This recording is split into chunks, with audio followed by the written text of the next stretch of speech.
Are Commissioners Matari, Brooks, and Duncan. Are there changes to the agenda? Okay, hearing none. Public comment? Okay, hearing none. Our first item is the Justice Center update with David Mendez.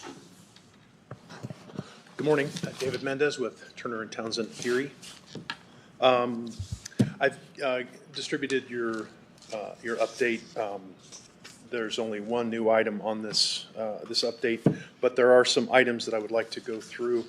There's some attachments on the back. They're the changes that I'm authorizing under my amount given. We've talked about all of them, so there shouldn't be any surprises, but I just wanted to update you as to which ones are being approved and given to the contractor for construction. So to start off, there's a CUA 125, that's item number 33. It's in gray towards the bottom of the first page for $7,174. There's something you need to be aware of on that one is I'm going to be asking the design team to contribute to that one. So there was a design error, and I think they should be held accountable for that. The next one is the extending the busway up to the top of the penthouse. That's for $6,000. And the added building signage. So we talked about there are 4 state of Idaho seals that were listed in the contract as owner furnished, owner installed, or contractor installed. I've got pricing from the contractor on that. And I checked pricing outside, and it's worth it to have the contractor and go ahead and supply and install those. So I've given them authorization on that. The next item is the second page, item 18. We had a color change on the joint seal on the exterior of the building. The selected color was too light. It really stands out and kind of looked funny. The architect asked that we change that, so we've done that. The added item that I talked about is there was another issue brought up by the city inspector in 2 of the elevators at the very top. There's only like a 2-inch gap to place that fireproofing, and they'll have to do something different there. We don't know what that is yet. Back on the first page, there's item number 20. It's in yellow. It's the courtroom AV pathway. We've talked about that. I had set aside $60,000 for that item.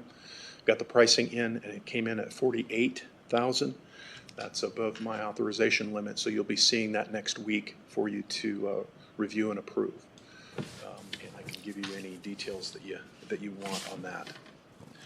That's all I have to report for you. The progress on the project is we're on or slightly ahead of contract schedule.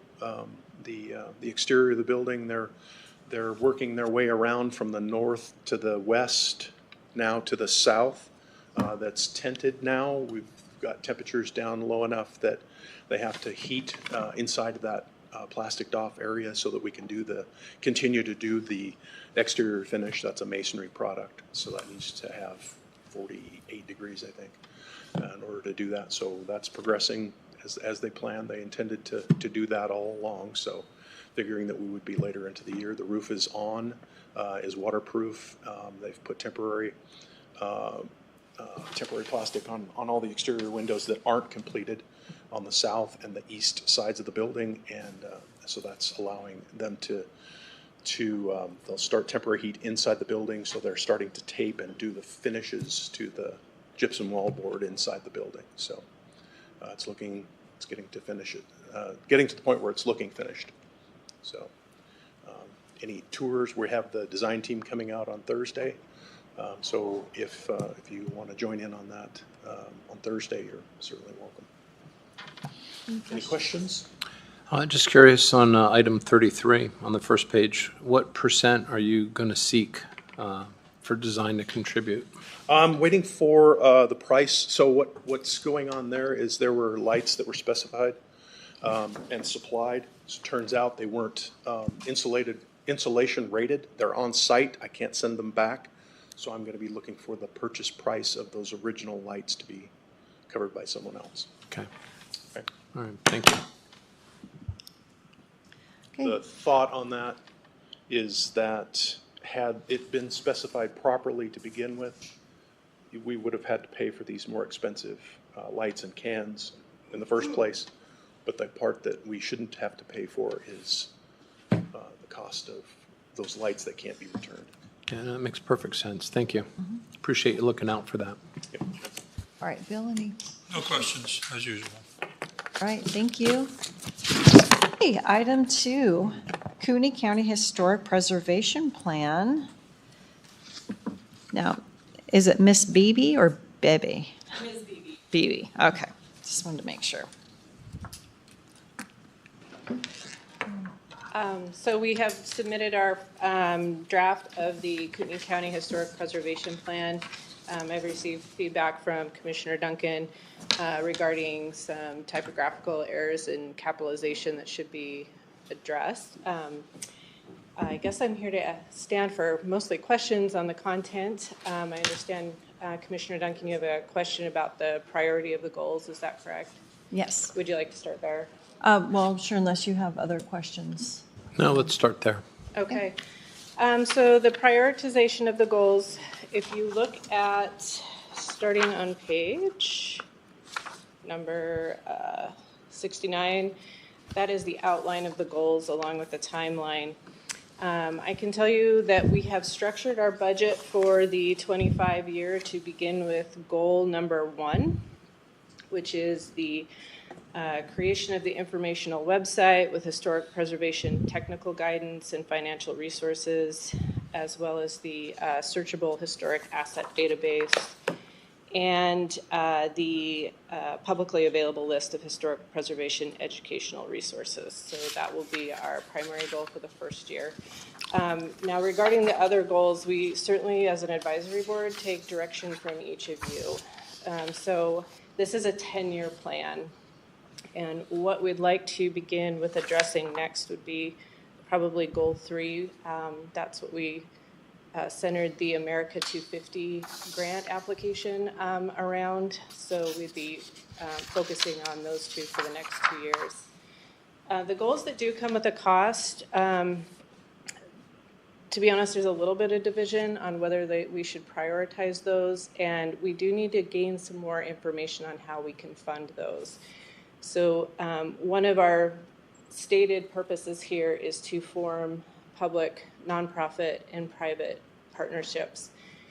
As we're looking at how historic preservation is moving forward here in our community, it appears to be a total mistake to rely on any kind of sole source of funding for historic preservation. So any funding that we'd be seeking would probably be a combination of nonprofit, grant, private party ownership, as well as any kind of public funding. Those are not the priority goals, however, for us for at least the next 2 years. Okay. So I think that we have contact with your group at least once a year. We've got some new guidelines we're putting in for our advisory boards. So when that happens and when you come before us with asks for future fiscal years, it would be helpful, I think, to revisit all the goals and find out where, how far along you got on whatever goal that you guys were concentrating on. And I would agree. I think one of our goals was to participate more in the, schedule regular updates with the commissioners. I think that because we're looking at that America 250 grant and the complexity of it, I think you'll see us a lot more frequently if that grant is awarded. And we already do, I think, have some questions to bring to you should we receive that funding.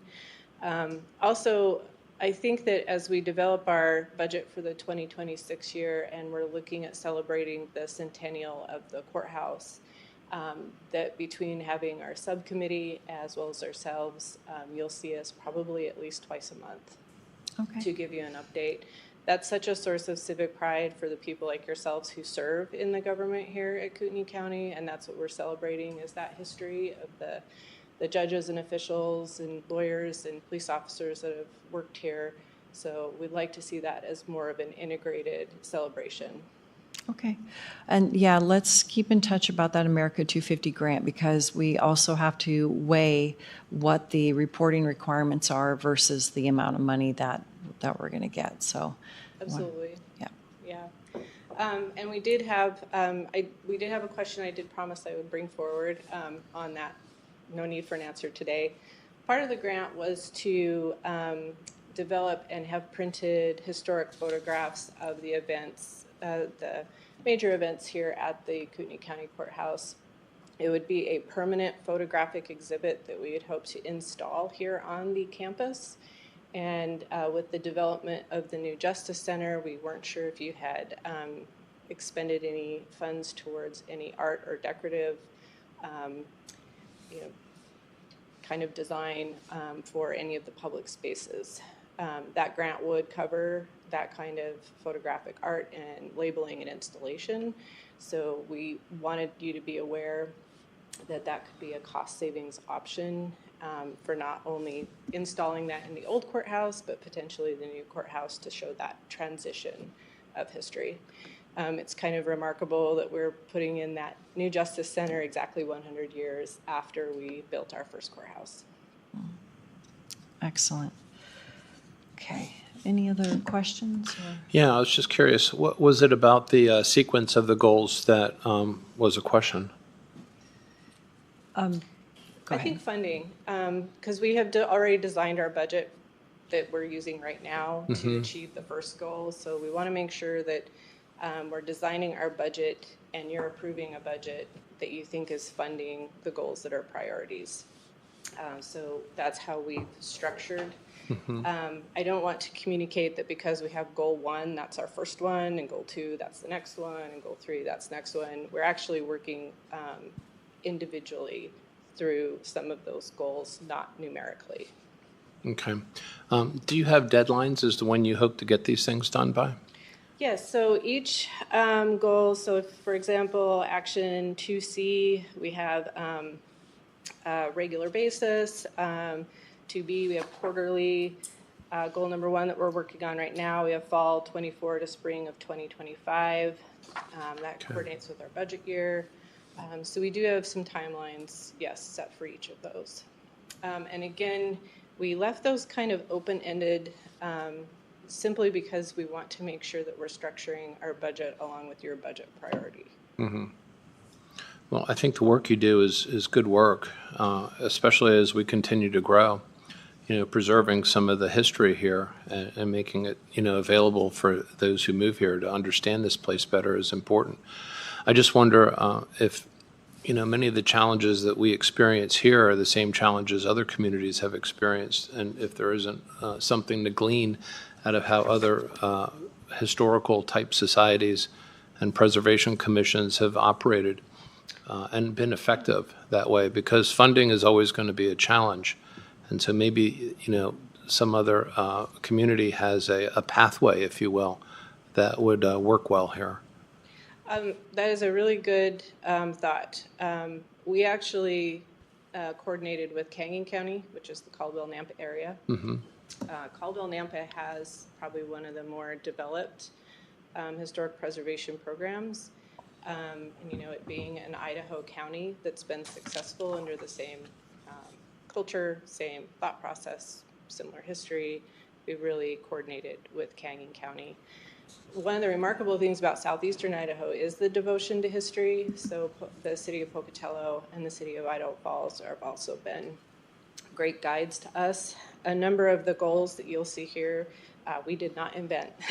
We took them right from either Kangin County or former plans from the 2 municipalities, Idaho Falls and Pocatello both.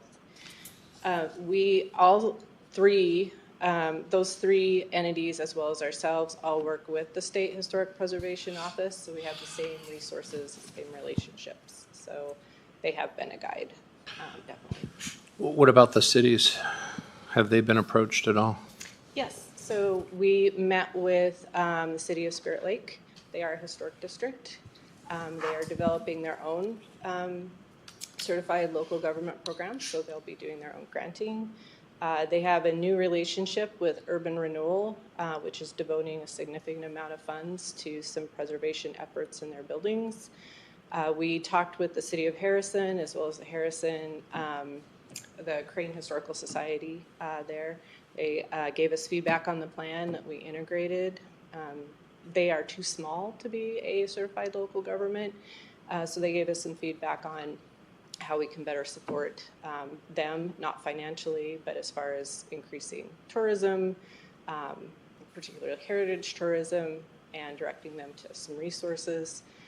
We have consulted and sent letters to every single municipality in Kootenai County. The great benefit of doing that was we got to go to the city of Athol. We talked to them about their old city hall, which I don't know if you've ever seen. It looks like a shed. It's in the middle of their park. So we gave them some ideas about how to obtain some resources to turn that location actually into their restrooms for the park and then save portions of their building. So yes, it's been a significant outreach effort. We did delineate it in the plan under the survey portion. And the survey, while not printed out for you, the survey portion is available digitally. You can see all the outreach effort. And what about funding from the cities at all? Is that something that they've been open to, or have we approached them? No, the local historical societies really in each municipality are currently running the effort, so they are nonprofit efforts. I believe it's the city of Rathdrum, the city of Hayden have historical preservation commissions of their own, so they get their own municipal funding. What we do is direct them to their own resources. I think one of the goals that we have is to not be responsible for all preservation as the county. We would like to see the municipalities build their own internal structure. When it comes to the city of Coeur d'Alene, they have their own historic preservation commission that's very active. They have their own CLG as well, and so they obtain their own funding from nonprofit grants on their own. I think that they are an example maybe to some of the other cities of how you can build your own without the county having to be the sole support. Okay, well, thank you. Yeah. Thank you. Anything, Bill? Okay. All right. Thank you. Well, thank you. We will have the updated draft to you, and as soon as we hear back about when you'd like to take it up, we will give you that final clean copy. Okay, and then you just want our approval for it? Yeah, that would be wonderful. I'll have Jonathan schedule a business Yes, session. business item, so. Wonderful. Okay, Thank you so much. Okay, item 3, request for letter in support of new magistrate judge and new district judge for the state fiscal year of 2027. Good morning, Arlene? Carlene Berenger, Trial Court Administrator. For the record, I'm here today to request your support for a district judge, which I've done in the past, but the legislature did not approve that position. So the district court position would be a new position for Coeur d'Alene, and that district judge would step into Judge Duggan's position. Judge Duggan is a resident judge up in Shoshone County, and she also hears cases in Benewah County, and then she comes down to help us in Kootenai County. And as we all know, our district is growing, and she has been spending more time handling more significant cases in Shoshone County and Benewah County, and would like to step out of that role and just work in Shoshone and Benewah.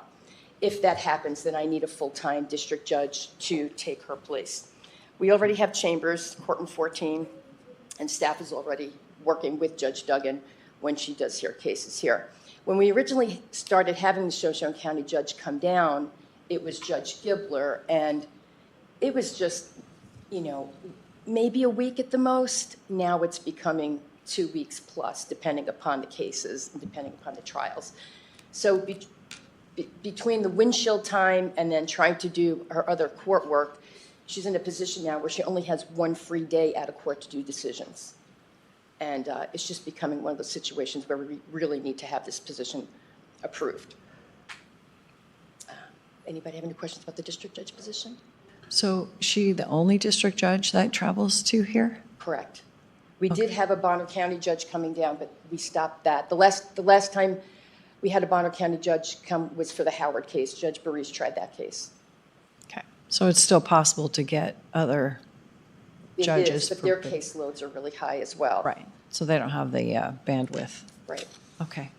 I have a couple of questions. You have this document you gave us, D1 Magistrate Caseload. Right. Some of the judge names that you mentioned, I didn't see them on here. That's for the first district, so I have judges in all the counties on there as well. Okay. And that's just magistrate. Okay. Judge Duggan's caseload right now is about 175 open cases pending. So when you have total on the far right column, is that for the last year or is that current? That's all the cases that are pending. So for example, Okay. let me just pull, And that could be in the next 12 months. yes. And these cases, some of them are a couple of years old, depending upon the circumstances. Okay. The judges that have been here longer, you can see that their caseloads are higher. These totals do not include preliminary hearings. That is, even though our magistrates hear preliminary hearings, which is a hearing to see if there's enough evidence to go to trial, the district court, it's a district court case, and so the district judges get credit for that. Okay.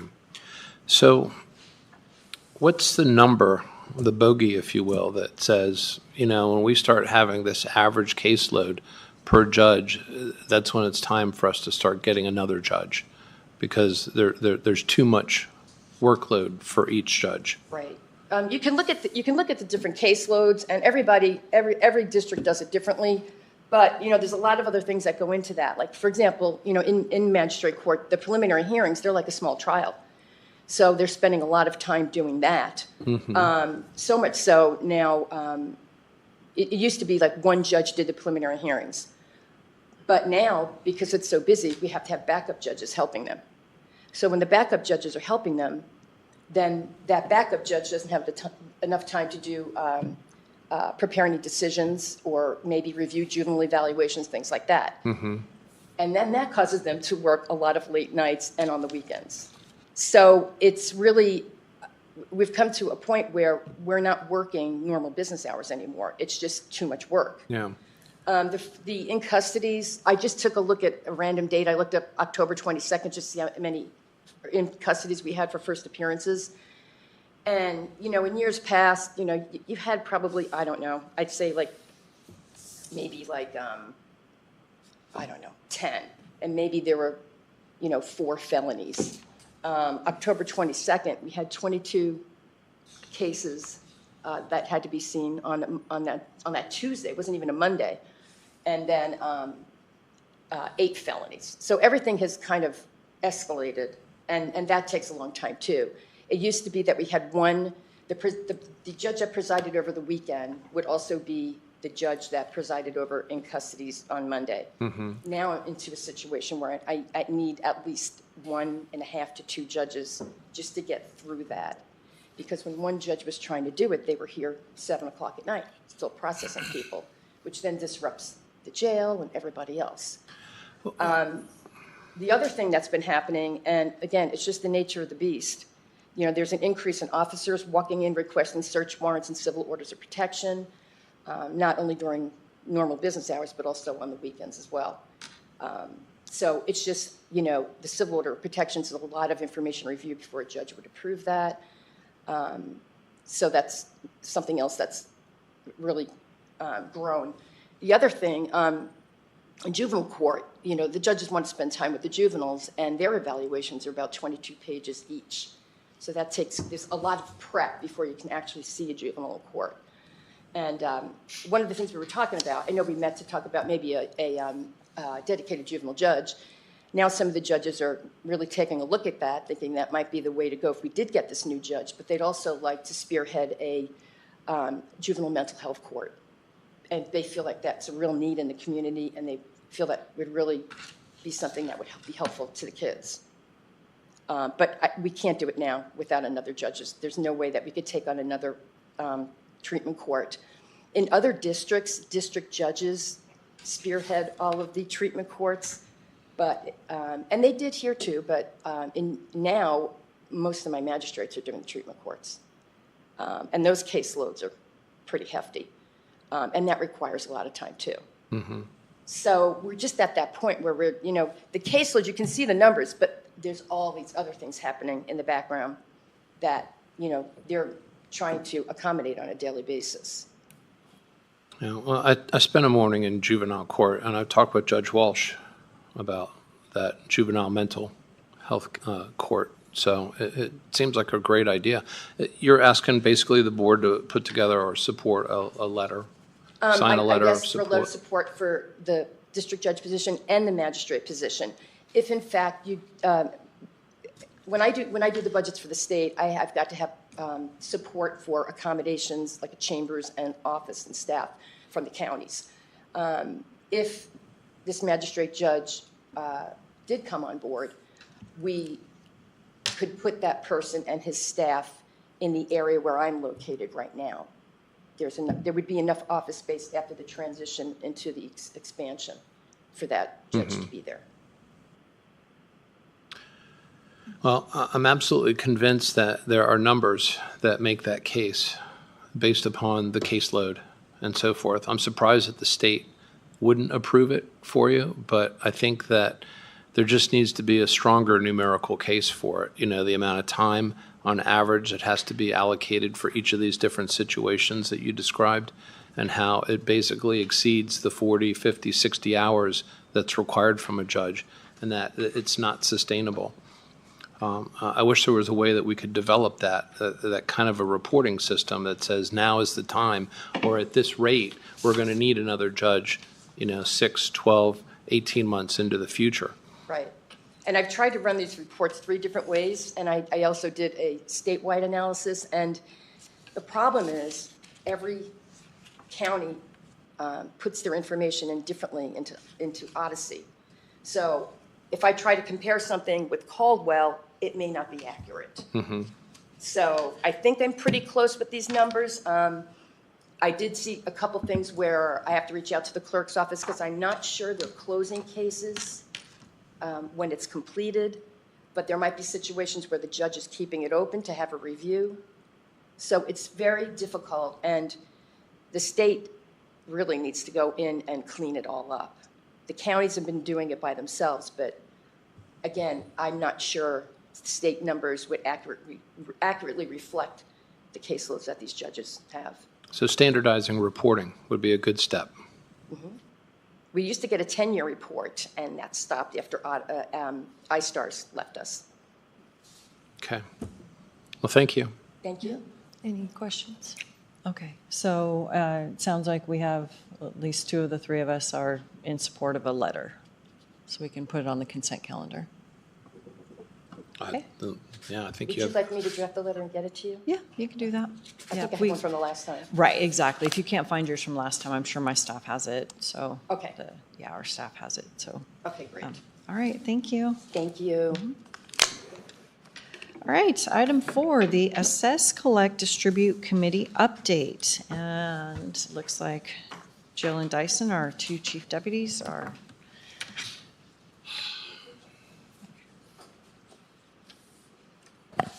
Jill Smith, Chief Deputy Treasurer for the record, and I'm going to go first because mine is shorter. I just wanted to let the commissioners know that we were able to successfully add solid waste to the tax bills. The treasurer's office was able to do that, and we anticipate doing so moving forward. I also just wanted to let you know, you may remember that we have a line item in this year's budget for business process analysis with XTR Consulting. The project that the assessor's office has been working on to try and bring us into compliance with the rest of the state. They're ready to test right now. We are creating tax bills right now, and my office can't test because we've got to get the bills out. So rather than delay the testing, the assessor's office has agreed to pay for half. IT and the treasurer's office will split the other half of paying XTR to do the testing for us. For the treasurer's office, it should be roughly $3,000. And we wanted to let you know because we do have the line item approved, but we had specified that we intended to use that for business process analysis.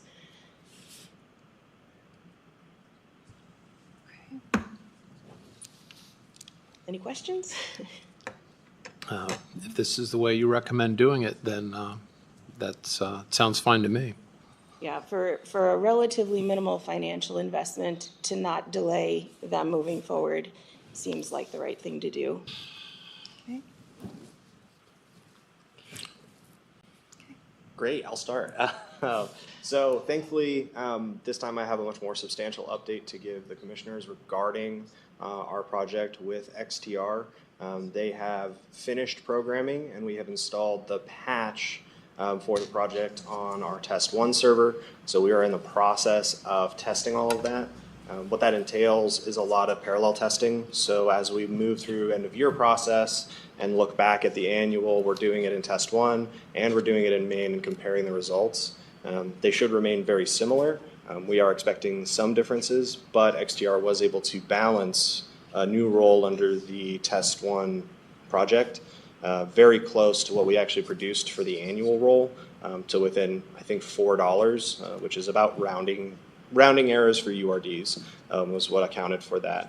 So we're looking really good as far as data and making sure that our data is good moving forward and there's not big changes from Simpatico or we weren't missing something moving forward. As we go forward, we're testing things like the operating property role. So there's a completely different state standard methodology than the way that we handle it at Kootenai County. So we've already completed the operating property role for Kootenai County, and now we're doing this process and test and doing them in parallel to see are there differences, what are the differences, and what are the different business processes that we have to apply. So it's a lot of work, but we're really excited and very happy to be moving forward with the project. You have the project completion dashboard in front of you right now. This is an older one, but we're tracking to finish the project with about 2,200 hours, which is pretty far under budget for what we had. We had about 3,000 budgeted for the entire project. So XDR has been very efficient, has done their testing very efficiently. We're very happy with that. A lot of these categories are 85 to 90%, and a lot of that is leaving us some breathing room for testing. So if we test operating property and there's a significant difference and we need some additional programming, we have some breathing room there in the project budget to be able to do additional fixes and keep moving forward and get these done. Our goal is to apply Project Simpatico in the new year, looking at January. With moving the occupancy and sub-role back into November, our December should be much more freed up and we can really be aggressive about our testing and moving forward with the rest of the project. A couple of things I wanted to point out. The shadow tag fix is really data integrity and uniformity. That's been completed. Operating property is getting us back to the state method of doing it. The SDC occupancy notices are actually huge for our end of year role processes.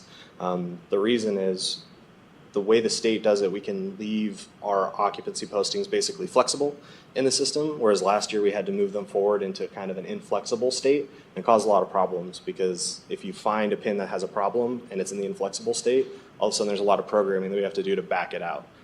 By moving to the state way, we actually have flexibility to remove those, reapply them, do fixes on the fly, and kind of stay agile in the system.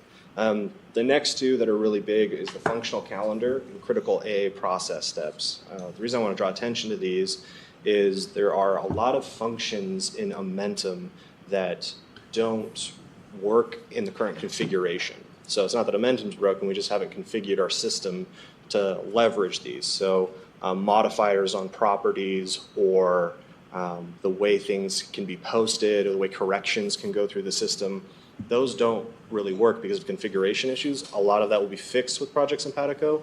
We'll save a lot of time for the assessor's office, for the treasurer's office, for IT, because these things can flow through the system as they're meant to instead of us having to stop, take things out of the system, build a spreadsheet, make sure we're doing everything right, then put it back in, then audit. We can just use it out of the system as it's meant to.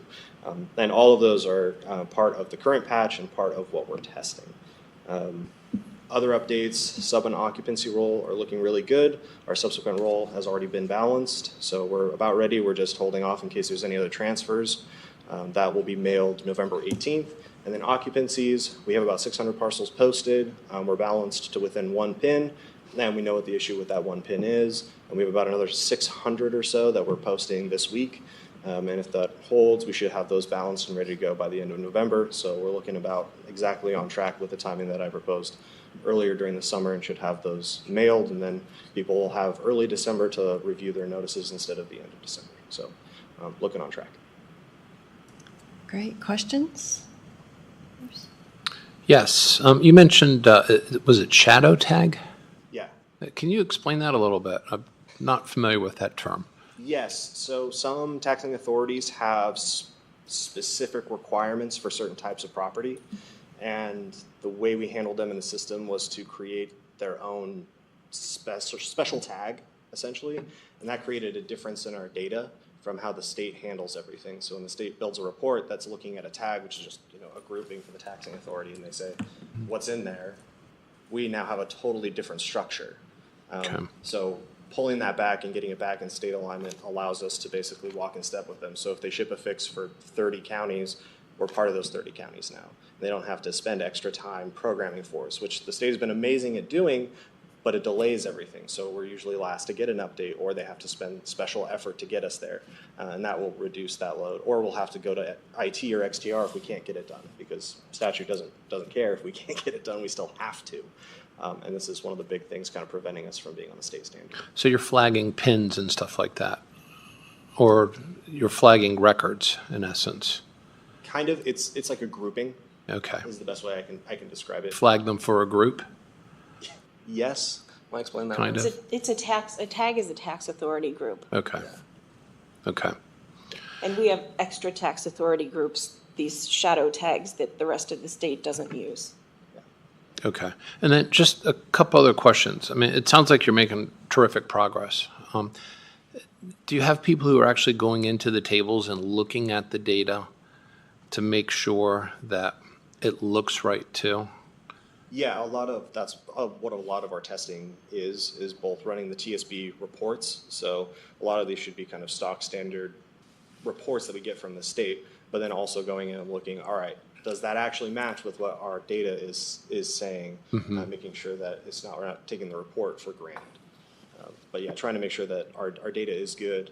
From a balancing perspective, our data is good in test one, but we need to kind of do that deeper level analysis and also match it with our business process steps. And then the other question is, do you spend time pulling, some random properties and kind of going from A to Z and comparing, each step along the way, and with your simultaneous testing to make sure that each of the steps are actually, they're coming out the way they're supposed to?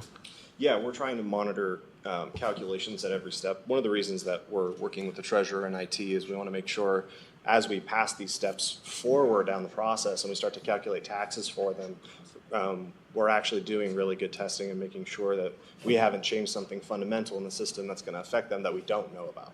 Yeah. And that's kind of the biggest danger. But yeah, we're doing a lot of ad hoc testing of, did something change with this pin? How do URD pins work? Are these calculating right? And doing a sampling of each of those kind of off categories, if you will. Yeah, because if you have rounding errors, sometimes it actually isn't a rounding error. It seems like it's a rounding error, and it's actually a mathematical error on occasion. Yeah, so we're definitely, and we're very careful with URDs. They can be quite complicated with base rates and how things are applied. So we want to be sensitive to that and make sure that we're really rigorously testing those. Well, I think you're the right person for this, and I appreciate what you're doing.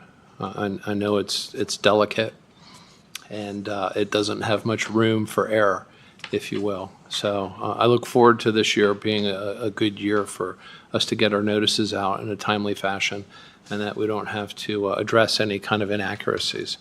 So thank you. All right. Thank you.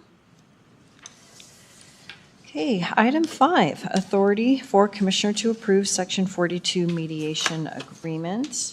And I'll probably end up just calling on Dave as far as if it's a consent calendar item or we can just give direction at this meeting. It's not an action item. This is regarding your email. Great. I was hoping it would have been an action item today, but I think you can approve it on the consent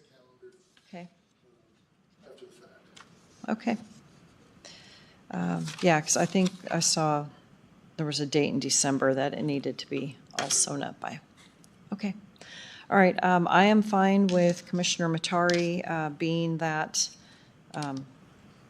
authority for that agreement. Are you all right with that? Okay. All right, we'll get that fixed and put on the consent calendar. All right, item 6, airport conference update and staffing. Mr. Patterson, did you want to tell us about the conference?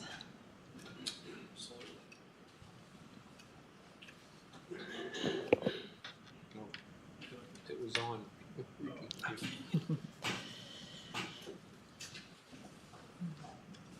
So you can push it again to, there you go. Thank you. There we go.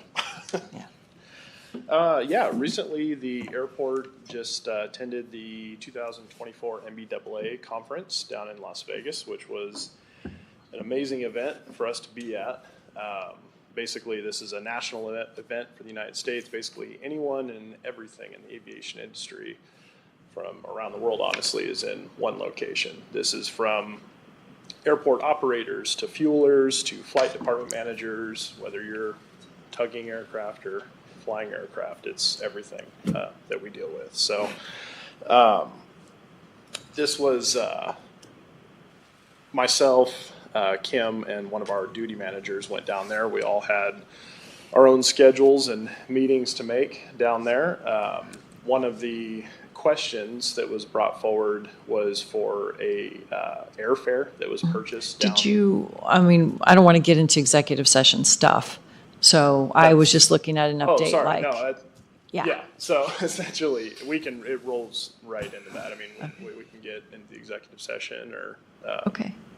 I can finish. Essentially, the conference went very well for the airport. We made a lot of contacts down there, made a lot of headway as far as where the industry is going. There's a lot of exciting stuff coming forward that I think is really going to help our airport and our community as far as some of the issues we're dealing with, as far as noise, traffic, development at airports, different directions in that. It was very beneficial, very busy while we were down there. So we came away with a lot of really good contacts that we'll continue to build relationships with in the future, and I think different ways that we can steer the boat in a sense that will really help our community here. So all in all, I think it was an excellent thing to attend. So. Okay. And I think your group was sponsored? So we were invited as a partner of World Fuel. World Fuel is who supplies the fuel to the airport, essentially. So World Fuel has their main booth there, and then they host kiosks for different airports, FBOs, and business partners. So Coeur d'Alene Airport actually had a kiosk in the World Fuel booth. So it was a pretty cool honor to have that down there with them. So yeah, as far as attending the event, it did not, there was no cost to the airport as far as entry, which is pretty steep for that event. So, Okay. yeah. Great. All right, any other questions about the conference before we go in? No, I just look forward to, some of these things that have occurred down there to manifest here. And it does not require necessarily airports to benefit by increasing traffic all the time, things like that. There's Big takeaway. Yeah. There's a lot of other opportunities that can help the community and the airport thrive. So, Yeah. yeah. So, All right, then I would call for public comment, and then we can go handle our 2 executive sessions. Is that okay? So, no comment. I will call on, Jeff, did you have anything to add on any of the items before we go into executive session? Or you're good? Okay, thank you. All right, then I would take a motion. I move that we enter into executive session pursuant to Idaho Code 74-2061B. I second the motion. Bill Brooks, Aye. Commissioner Matari, Aye. Chair Duncan. Aye.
Motion? I move that we exit executive session 1B with no decisions. I second the motion. Bill Brooks. Aye. Commissioner Matari. Aye. Chair Duncan. Aye. And 11:03, meeting adjourned.